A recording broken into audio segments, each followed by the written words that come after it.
Headline news जिंदा वेदनपुर જિલ્લા યુવા અને સાંસ્કૃતિક પ્રવૃત્તિઓની કચેરી ભરૂચ અને અંકલેશ્વરની સ્વામી વિવેકાનંદ ઇંગ્લિશ મીડિયમ સ્કૂલના સંયુક્ત ઉપક્રમે અંકલેશ્વર તાલુકા કક્ષા કલા મહાકુંભ 2025નું આયોજન કરવામાં આવ્યું હતું. આ કાર્યક્રમમાં અંકલેશ્વર એજ્યુકેશનલ ટ્રસ્ટના ઉપપ્રમુખ હરીશ જોશી, જિલ્લા યુવા વિકાસ અધિકારી મિતાબેન ગવલી અને પ્રાંત યુવા વિકાસ અધિકારી સ્વાતિબેન ભોઈ તેમજ સૌરભ રાણા ઉપસ્થિત રહ્યા હતા. તાલુકા કક્ષાના કલા મહાકુંભમાં 14 જેટલી કૃતિઓ રજૂ કરવામાં આવી હતી. તાલુકાની શાળાના 1250થી વધુ વિદ્યાર્થીઓએ ઉત્સાહપૂર્વક વિવિધ સ્પર્ધામાં ભાગ લીધો હતો અને પોતાની કલાને પ્રદર્શિત કરી હતી. કાર્યક્રમના અંતે ઉપસ્થિત મહાનુભાવોના હસ્તે વિજેતાઓને પ્રમાણપત્રનું વિતરણ કરવામાં આવ્યું હતું. આ પ્રસંગે શાળાના આચાર્ય શ્રીમતી મીનાક્ષી ભારદ્વાજ, તાલુકાની શાળાના આચાર્યો, શિક્ષકો અને નિર્ણાયકો સહિત વિદ્યાર્થીઓ ઉપસ્થિત રહ્યા હતા. આજનો આખો કાર્યક્રમ જોઈને મને ખૂબ આનંદ થાય છે, કારણ કે મને મારું બચપન યાદ આવી જાય છે. હું પણ તે વખતે કલાકુંભ નામ નહોતું, પણ તે વખતે તાલુકા યુવક મહોત્સવ હતો અને તાલુકા યુવક મહોત્સવની અંદર ભાગ લેવાનો મોકો મળે અને સ્કૂલમાંથી તમારી પસંદગી થાય એ બહુ મોટી વાત છે.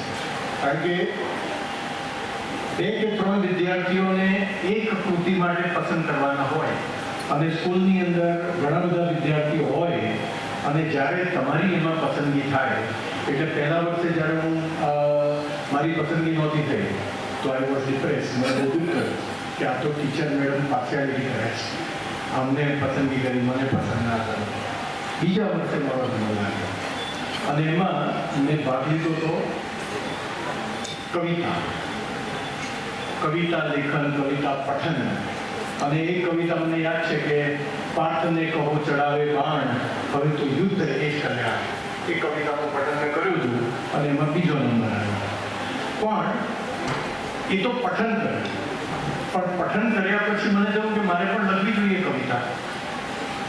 એટલે મેં હાઈકુ, સૌથી સરળ હાઈકુ એટલે એકદમ શોર્ટ, એક વાક્યનું, તો એનાથી શરૂ કરી અને મેં પહેલું હાઈકુ મારી જીવનનું લખ્યું કે મધદરિયે ઊભો છું હું,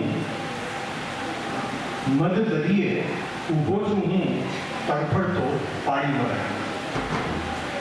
આનો અર્થ શું થયો કે મારી ચારે બાજુ પાણી છે અને હું દરિયાની વચ્ચે ઊભો છું, પણ તેમ છતાં હું તડફડી રહ્યો છું.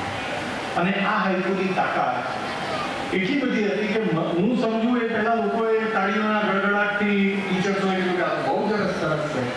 અને એ જ હાઈકુ તે વખતે કવિતા મેગેઝિનના ફ્રન્ટ પેજ ઉપર છપાયેલું, એની કૃતિ મેં આજે સાચી.